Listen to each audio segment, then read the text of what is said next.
This is Sharp Money with Patrick Meagher and Mike Somich on VSiN, the Sports Betting Network. Okay, Sharp Money, Mike Somich, I'm Patrick Meagher on a Sunday night into Monday. If you missed it the first time, well, I got good news for you. We're giving you one last chance to score an unforgettable Vegas weekend at Circa Resort and Casino. Right now, the first 100 new VSiN Pro annual subscribers who sign up using promo code CIRCA will receive a free 3-night stay at Circa Resort and Casino January 2nd through the 5th. Plus a day bet at Stadium Swim during the final weekend of the NFL regular season. You'll also save 50% off the monthly price and get a full year of VSiN Pro daily best bets, exclusive betting splits, AI-powered prop tools, 24/7 video, and every betting guide from college football playoff through next year's NFL. It's a tremendous deal, Somich. You were telling me, I think it's almost a $750 value? $750 is what those 3 nights cost if you go to circa.com and you book them online. So why would you do that when you just sign up for a year of VSiN Pro and you spend less money, get the Circa nights plus the bonus day bed? Can't go wrong. It's your last shot at a Circa getaway, so don't wait. Lock in your spot now, vsin.com/circa, and use the promo code CIRCA. That's VSIN.com/circa, promo code CIRCA, CIRCA. All right, that's a tremendous offer. All Sharp Money peeps should go take a look at that. Somich, week 14, we'll finish off with Sunday Night Football, of course, so we'll get to the board. Remember, as we head into week 15, buys are over. Officially, all 32 going to be underway as we get to money-making part of the season. Yes, sir. We get every team, every game, which means we get to bet more games. We get to run a more broad board. You got to love that. A lot of playoff spots still on the line. Very crowded NFC at the top. Very crowded AFC at the bottom. Going to be interesting to see who's able to get to 11 wins in the NFC. You want to make the playoffs. 11's the number right now in that NFC. That's right. It's completely loaded as we take a look. 121, Washington, Minnesota. Minnesota behind a resurgent JJ. 31-0 beatdown of Washington. Obviously ended up covering the 1 point there. Yeah, 9 showed up, Patrick. 9 was in the building. Look, McCarthy played well. All jokes aside here, he played well in this game. Now the defense, they showed up and showed out in this spot as well, obviously shutting out the Commanders here. We saw Jaden Daniels get injured. It was an elbow injury. Mariota came in. He threw a pick. This game was still in question up until the early third quarter, and then it just all kind of fell apart here for the Commanders. The Vikings easily win and cover. Addison goes 4 for 62. He leads the way from a receiving standpoint, but McCarthy was efficient. Didn't take any terrible sacks. Just 1 turnover. It was a good game from 9. Yeah, that was the big takeaway. McCarthy was a good, serviceable starter. And as you mentioned, Mariota comes in because of the injury, obviously, to Daniels. My assumption would be they put him on ice for the rest of the year. We shall see. He could have probably come back. But at some point, I think cooler heads prevailed, and they said, guys, we've got a quarterback who's getting banged up every time he goes out there, and we're 3-10. What are we doing here? What is the reasoning to throw him back out there? Washington, we don't know the quarterback is headed to the Giants. As a matter of fact, it looks like the look ahead was 2 on Washington, has flipped to 2 for the Giants. It says a backup there. Yeah, it's right now, like the look ahead here was 2.5 with the Commanders. Now we're sitting 2 Giants. I agree with the move. This is a Giants team that just has more juice right now. You watch that Commanders team. McLaurin wasn't doing much on the outside. This wasn't a Debo game where you got excited about he was able to do offensively either. And this is a bad Commanders defense. I don't want to run to the window for the Giants. I think they should be a slight favorite here, but man, these are two tough defenses. I want to see the weather. The total was 47.5 on the look ahead. Little interested toward the over here if we get clear weather. Minnesota's going to head to Dallas. Dallas, obviously, the loss to Detroit on Thursday to kick off Week 14. So, I mean, they probably have about a 10% chance to get into the postseason. So, still playing for something. And look ahead on Dallas from 7.5 down to 6.5, hosting Minnesota. The move makes sense here, right? I mean, this is one of those spots where Dallas, the Pickens mess, CeeDee Lamb with the concussion. We don't know what we're going to get from both of them when they show back up. The defense here from Minnesota looked great. To me, this really comes down to one thing. Can this Minnesota defense shut down the Dallas offense? because if that side of the ball is able to do enough, then the Minnesota is going to cover. If not, Minnesota is going to have a hard time consistently scoring against this Dallas defense, despite the lackluster performance we saw on Thursday night. So I've got to wait and see who is available at the wide receiver position here for Dallas. 123, your Dolphins all over the Jets, 34-10, easily cover the 2.5. One thing we do know, they're not going to make the postseason. McDaniels is going to be back next year. Is going to keep his job here with Tua. A Miami blowout in Jersey. Yeah, you were right. I was wrong. This is one of our differences here. You get this Dolphins team home. This was frustrating, Patrick, because we lost Tyrod Taylor early into this game with a groin injury, so he ends up not being able to finish the game. Brady Cook comes in. Brady Cook was the starter for Missouri last year, who was an undrafted free agent quarterback. It was a little bit of a mess from the offensive perspective after that. Now, the defense stunk out loud anyway. Achane also got hurt in this game for the Dolphins, so a lot of injuries that are going to make a difference moving forward. You got to know if Tyrod Taylor's in there because Justin Fields was inactive. You got to figure out if Fields is active or not. That is going to determine this Jets number moving forward in a big way. From a Dolphin perspective, Achane obviously very important. They do have a multi-headed backfield if they need to, but Achane clearly the best piece back there. Yeah, Miami heads to Pittsburgh. We'll get to Pittsburgh here in just a bit. Feels like both teams are going to feel like they have something to play for. Obviously, Pittsburgh, but maybe Miami at this point now 2 for Monday night. And Miami at Pittsburgh, that was 3. It has jumped up to 3.5 with Pittsburgh laying it. Yeah, a little surprise. We'll cover that when we get through the Steelers game. Yeah, and then next up would be the Jets. So the Jets are heading to Jacksonville. I believe 8.5 on the look ahead, Mike, has already jumped up to 11.5, and I do see Jacksonville's 12.5 at DraftKings right now. Yeah, it is fascinating here because it was 9.5 midweek, and there was Jets money on Saturday to push the look ahead down to 8.5, and then we see the games today, and it's just completely on the other side. A lot of that, the Tyrod Taylor injury, right? You have to move that number against the Jaguars multiple points if Taylor's not going to play. We don't know if it's going to be Taylor, if it's going to be Cook, if it's going to be Fields. I'm excited to talk Jags. I'm excited to talk Jags because I'm going to be nice to the Jacksonville Jaguars tonight. Yeah, we both were on them, but we don't like them. We were on the right side of a team that we don't like. Next one up, 125. Tennessee goes to Cleveland. A high-scoring affair, just like we thought. 33 total on the closer.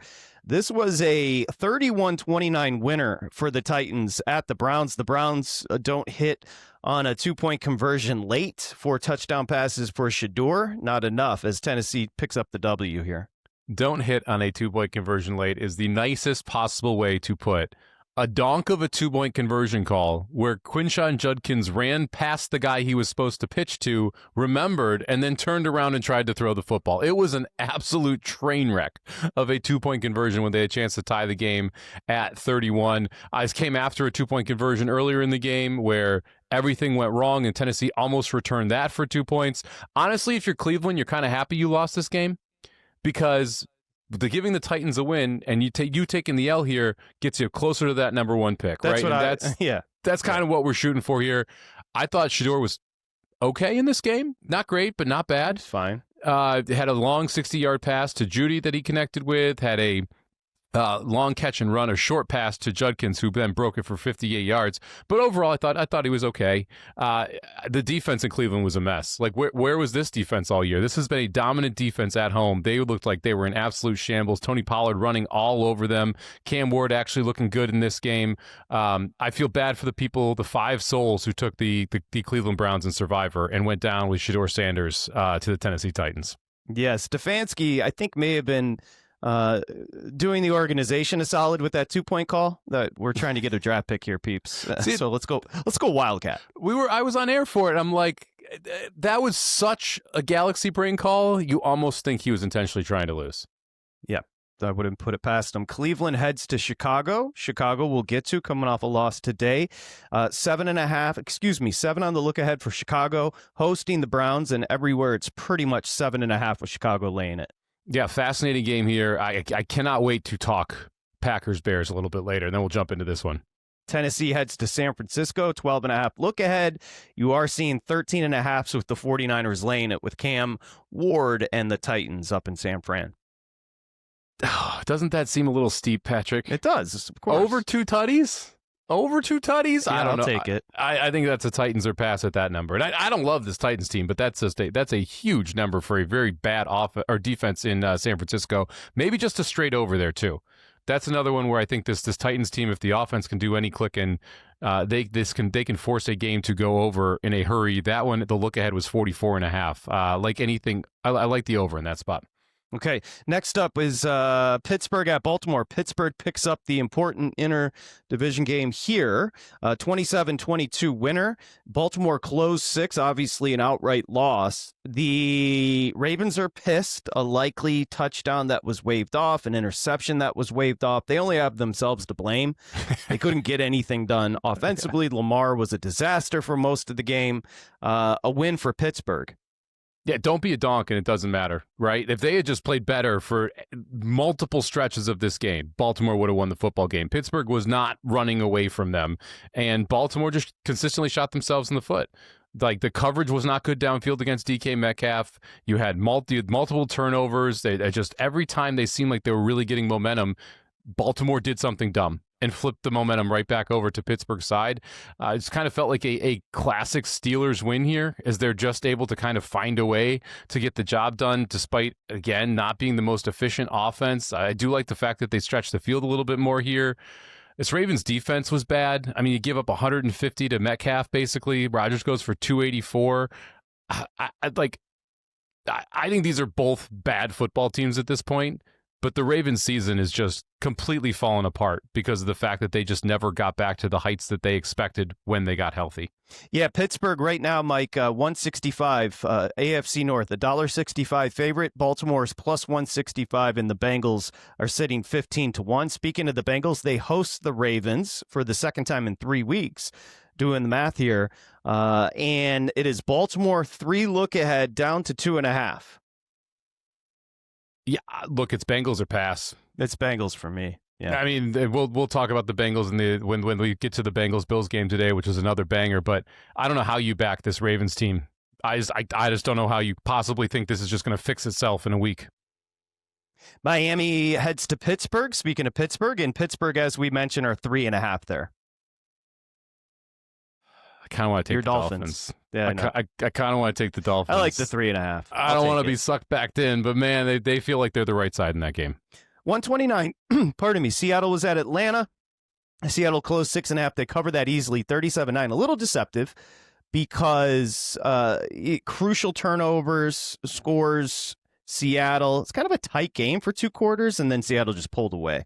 Yeah, this was 6-6 going into half, and Seattle cribs the opening kickoff in the second half. All of a sudden, it's 13-6, and then the turnovers just started to flowing. And Jackson Smith-Njigba gets loose. You see a 30-yard play backed by a 28-yard touchdown. All of a sudden, he's in the end zone for the first time. The defense just starts feasting on Kirk Cousins because he's got to throw the football, and it just snowballs out of control here. Third straight week, Seattle's offense has kind of been meh. Third straight week, they've won by double digits because of how good this defense is. So they're gonna keep doing everything they can to just push with this defense and hope the offense able to figure it out by the time we get to the playoffs, because you cannot win with this version of the offense in the playoffs. Here's a big move. Seattle's going to be hosting the Colts, which we'll discuss. Seattle was a 3.5 look ahead. They are 10.5. Yeah, this is all quarterback related, so we'll talk about this when we get to the Colts. Yep, that is Seattle and Atlanta. Atlanta is going to kick off Week 15 on Thursday down in Tampa, which we'll discuss. Tampa's 5.5 hosting the Falcons. Yes, they are. Yes, Tampa laying another number here, Patrick. Should they be? I don't know. We'll cover that when we get to the Tampa train wreck that happened today. The aforementioned Colts, Indy at Jacksonville. Look, we love the spot for Jacksonville. They were catching here. They caught 2.5. They're an outright winner, 36-19. I thought this was probably their best overall, one of their best overall performances of the year. I thought from Jacksonville. The big news here is the Colts have lost Daniel Jones, Achilles torn. They're not going to make the postseason after such a hot start. It's gone downhill quickly. Yeah, 3 weeks ago, they had 82% chance to make the playoffs. Now it is 39% chance. That 39% seems pretty optimistic, considering no Daniel Jones for the rest of the season as well. this was like, I agree with you. I thought this was a very good game from Jacksonville. They were going to win whether or not Daniel Jones got hurt. I think it's important to say that. They were out to a 14-7 lead. They were moving the ball effectively on offense. You could see the defense being able to stop Jonathan Taylor. This was going to be a Jaguars win no matter what happened. So I want to make sure we give them credit here because I have poo-pooed this Jaguars team. They look like a good football team today. I still don't trust Trevor Lawrence farther than I can throw him, but they did look like a good football team today. I like what they're doing with their weapons as well. All of a sudden, this receiving core, which was a mess when we lost Travis Hunter for the season, is now a little bit interesting because of what we're seeing from Jacoby Myers and Brian Thomas Jr. gets going a little bit. Curtis Strange comes back. He's playing well out of the tight end position. There's a little juice in Jacksonville. Yeah, there is. They could win a playoff game. I'm willing to say that now. I was not willing to say that before today. Yeah, I agree with everything you said. I'm not completely all in, but they were impressive today. Jacksonville, like we mentioned, is going to host the Jets. This number has jumped up to 12.5. I see a 13 at Pinnacle with Jacksonville laying it. Yeah, it's Jacksonville or pass because I don't know who's going to play quarterback here. I'm guessing it's Riley Leonard is going to be your quarterback for the Colts. There's a rookie here coming in. I believe it was Duke it was Notre Dame via Duke last year. I kind of do like what he can do from a Colts perspective. Like, I realize against the Seahawks defense, it's going to be very, very difficult for him to get going. And I think that is the biggest issue for me here. I actually think the Colts are going to be undervalued with Riley Leonard under center, maybe in a week or two. I just don't know if this is the spot you want to jump behind this Colts team catching a big number because he looked fine today. And you give Steichen an extra week with him and you have all the talent around him. I think this is a spot he could succeed in. That's why we thought Daniel Jones could succeed here, even though we don't love Daniel Jones as a quarterback. I just think Seattle is a very, very tough first start in the NFL. Yeah, so that number is 10 there. On to the next, and that would be New Orleans. So we talked about Tampa Bay. Tampa Bay all of a sudden in danger of not making the post. Kind of a similar feel to what we're talking about with the Colts. If we're being a team that started off in division dominating and now they've slowly fallen apart. New Orleans picks up an embarrassing loss for Tampa today, if we're being honest. 24-20. New Orleans the winner. Tampa Bay was laying 7.5. The bottom line is Tampa Bay couldn't do anything on fourth down.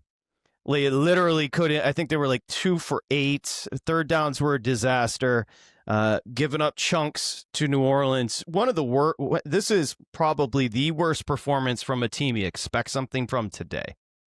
It was awful, Patrick, and it was highlighted by individual mistakes. You had Ibuka who was open in the end zone, drops a touchdown. You have Baker who made 2 or 3 just absolutely terrible passes. You had defenders who just olayed multiple tackles. It was just nothing could consistently get going for this Tampa team that had a lead.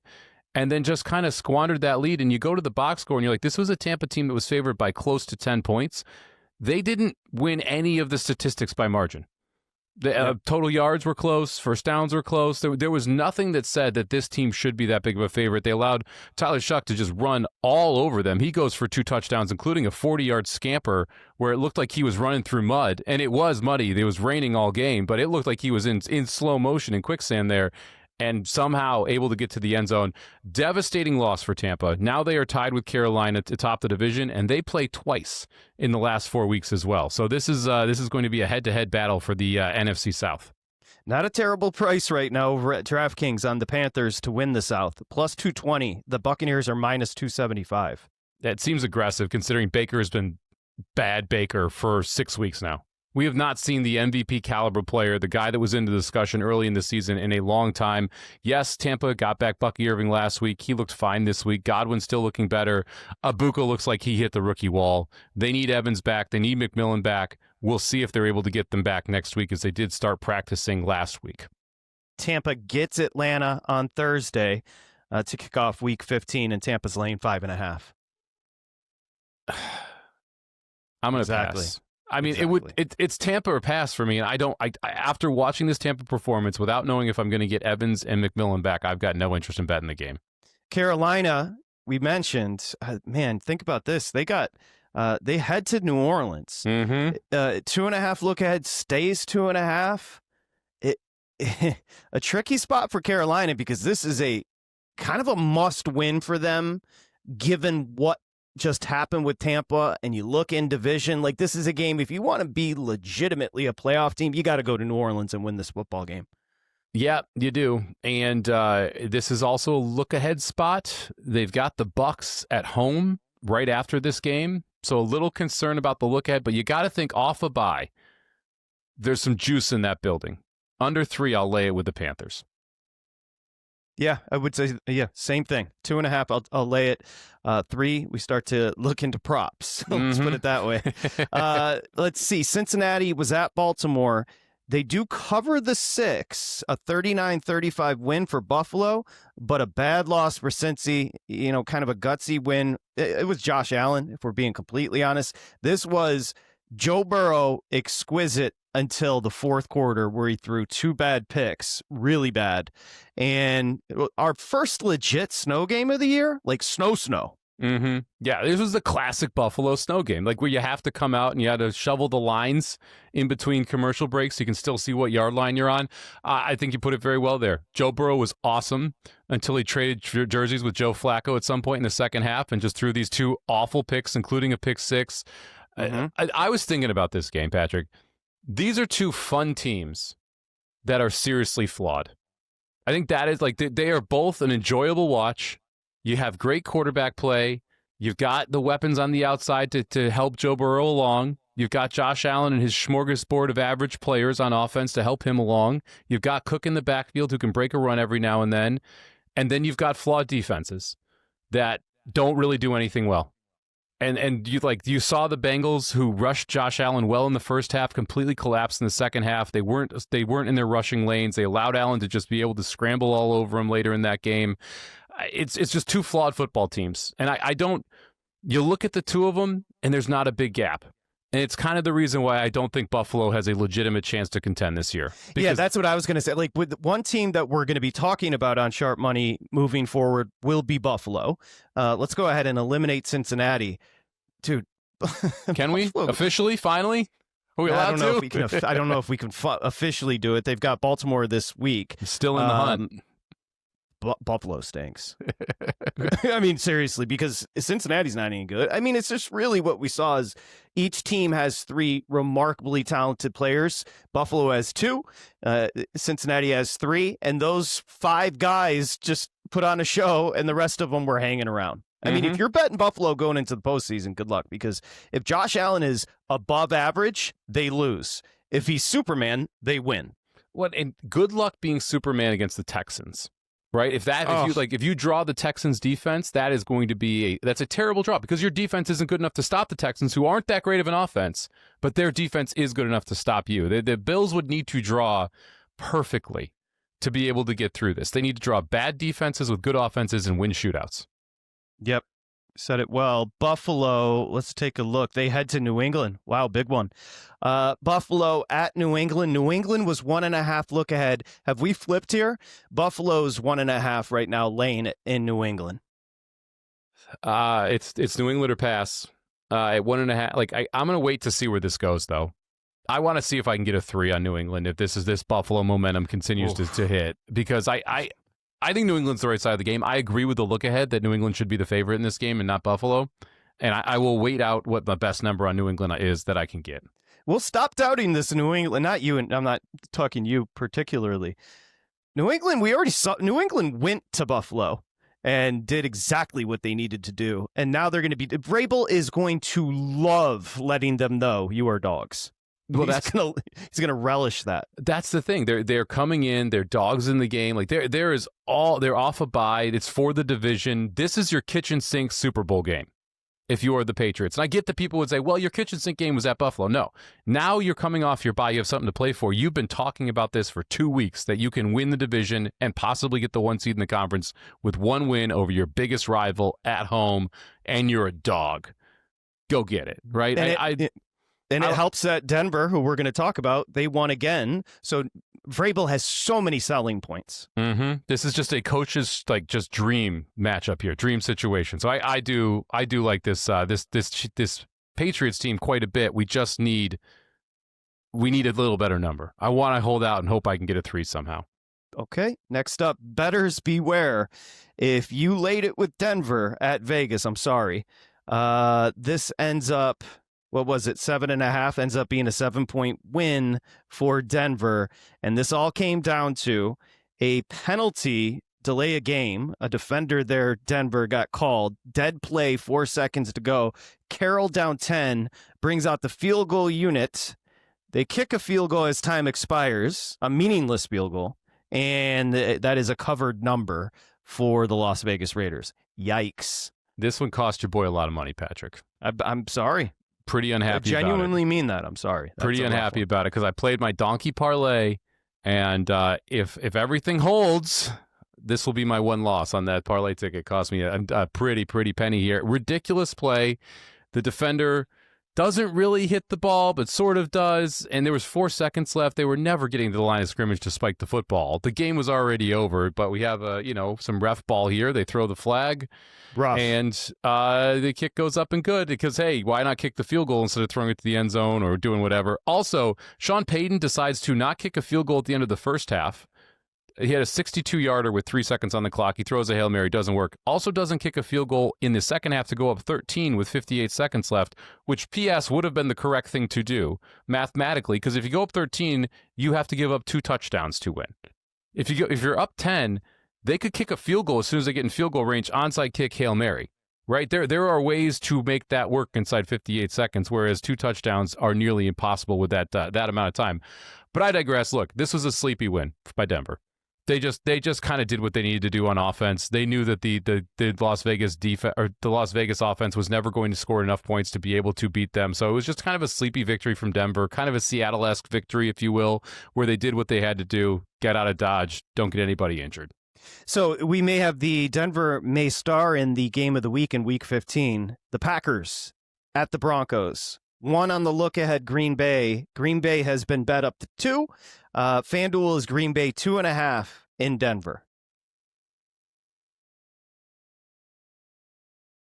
I want to lay it with Green Bay, but it's kind of a tough spot for Green Bay. They're coming out of division. Well, and they have to go back 2 division games, and they have to go back in division after this game as well. If I remember their schedule correct, I believe it's the Bears after this one. Yeah.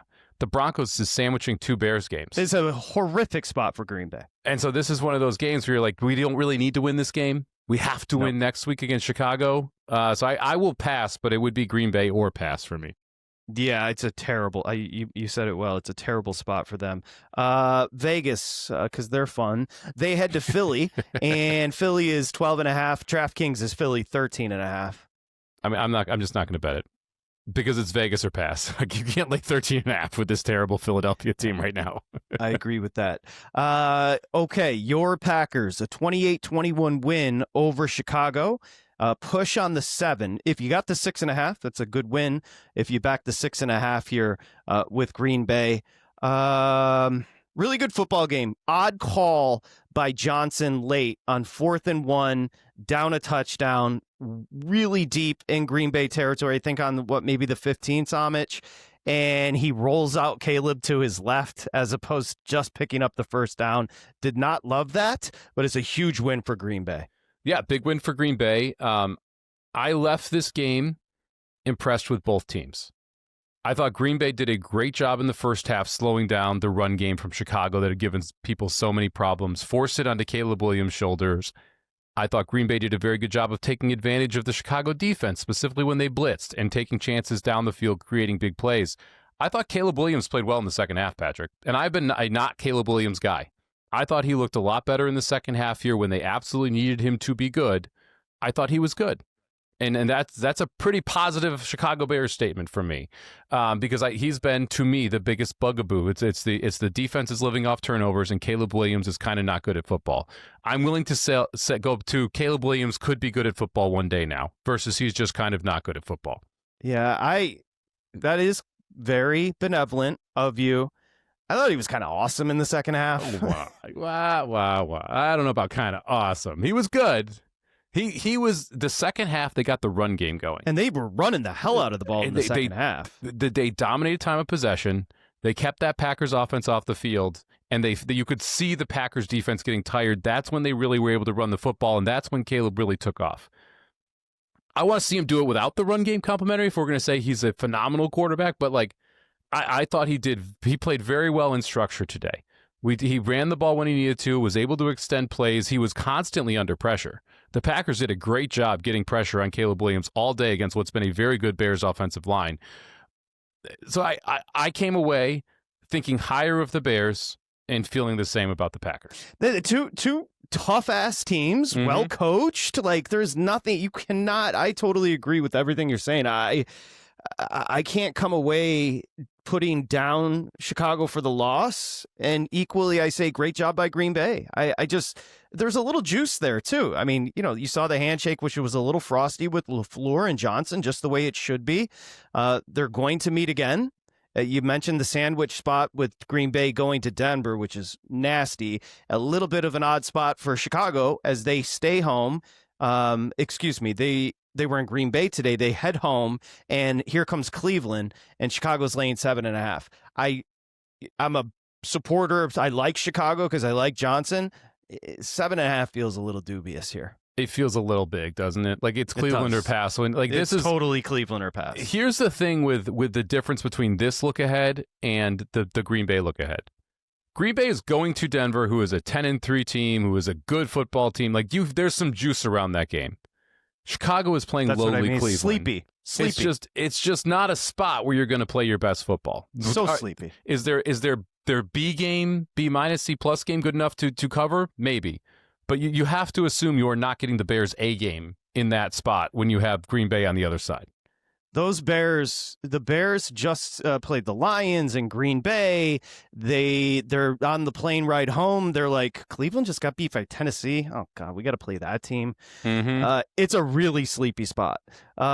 The next one up, the Rams, 139, we're at Arizona, and the Rams, like, I'm guessing your power rankings are going to have them. Maybe, I don't know if you still have Seattle above them. The Rams, a very business-like trip to Arizona, 45-17. Remember, this is an Arizona team that's kind of just, they lose every game, but it's 4 or 5 points. Not today. 45-17, a huge win. Puka Nacua was marvelous. Stafford was marvelous. Great game from the Rams here. Yeah, the Rams were awesome. The Rams did what they should have done last week to Carolina this week to the Cardinals, right? And the run game was incredible for this Rams team. They were able to just get whatever they wanted on the ground. Blake Corum, the backup running back, goes 12 for $128 and 2 tutties in this game. Kyron Williams, 13 for 84. They run for 250 yards as a team. You mentioned Nacua. He was awesome. This Rams offense, when they look like this, when they're running the football like this, good luck. You're not stopping them. We talked about this on Thursday. I'm going to mention this. We mentioned it last Sunday. I'm going to say it again. Arizona is an over football team. With Jacoby Brissett, they are dropping back and slinging the football, and they cannot stop a nosebleed. They are the perfect combination for an over team here. And the Rams almost hit the total by themselves. We easily went over the 47.5 here. If Green Bay at Denver is not the game of the week, Detroit here in Los Angeles at the Rams is. 4.5 look ahead. Rams 4.5 across the board painted right now. Rams laying it, hosting the Lions. Lions are pretty much in must-win territory. Maybe they can lose one of their final 4 or 5 games, but they need it. Yeah, they need it like blood, and it's amazing how tough this NFC is. Really important game for the Lions too, or for the Rams too, though, because they've got the Seahawks on deck. They've got to go up to Seattle to decide the division in the following week. I like the Rams more. I like the spot for the Lions more because of that game, that division game 1 week out. So I'm going to pass on this one, but if it depends on where we move. If we move to like a 3 at any point, I'm probably on the Rams. If this pushes out, I may end up on a Lions, but right now, no bet for me. Heading into Monday night, it's a good opportunity to let Sharp Money listeners and viewers know. Go to VSiN.com/newsletter. The reason being, you're going to wake up tomorrow morning. Everything you need to know about Philadelphia at the Chargers is going to be in the newsletter, and newsletter is no obligation. It's free. So you just go to VSiN.com/newsletter, enter your email address, and bam, you good. Monday night, closing out week 14. Eagles at the Chargers, Samo. It's weird. Eagles 2.5, but everybody else is pretty much Philly laying 1.5 points. I am surprised this is moving toward the Chargers side. I know you're not. You like the Chargers, didn't you? Yeah. Yeah, I still like the Eagles side of this. I think this has gone too far. This is a Chargers offensive line that's just way too banged up for me to be interested. And I understand there's so much turmoil around this Eagles team. I think going on the road is actually a positive for them to get away from that fan base in Philadelphia. You're going to have a little bit of faster track. I like the Eagles in this spot. I laid 2. I would lay the 1.5 now. I think the Eagles are the correct side. What I do like more is 41.5 right now at DraftKings. I think the Eagles, obviously they've heard everything. They have to score. If they could lose, if they lose this game 33-32, people are going to be like, "Whoa, we got the offense back on track." Like they have to come into Los Angeles and put up points. I think both teams are going to score here. 41.5 feels a little light. I will go over there. Anything else on the Eagles Chargers before we get on? Nope, I didn't go crazy on props here. I know you like it when I bring up a random running back and his carries total, but I don't have anything for you here, Patrick. And we can say goodnight here on a Sunday night edition of Sharp Money with what's wrapping up on our TVs right now. That is Houston at Kansas City. Houston's going to win. We both loved Houston catching the 3.5, and they're going to be an outright. It's 20-10 with 30 seconds to go. So Kansas City is eliminated. Eliminated is strong, but they're pretty much done. They're officially on life support, right? They've got the little monitor hooking up to them to keep their heart ticking now. They need to win out and they need help because they basically lose every tiebreaker in the world because they've lost to all of the teams that are also fighting for a wild card. So absolute mess for them. Loved this game. Nice little Houston under Mahomes rushing yards over. Nice to pop all 3 of those and get 3-0 at home here. This is a really good Houston team, Patrick.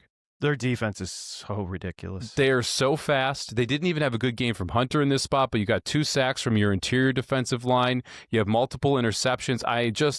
A stacked defense. And when the offense is just above average, this is a really, really, really good football team.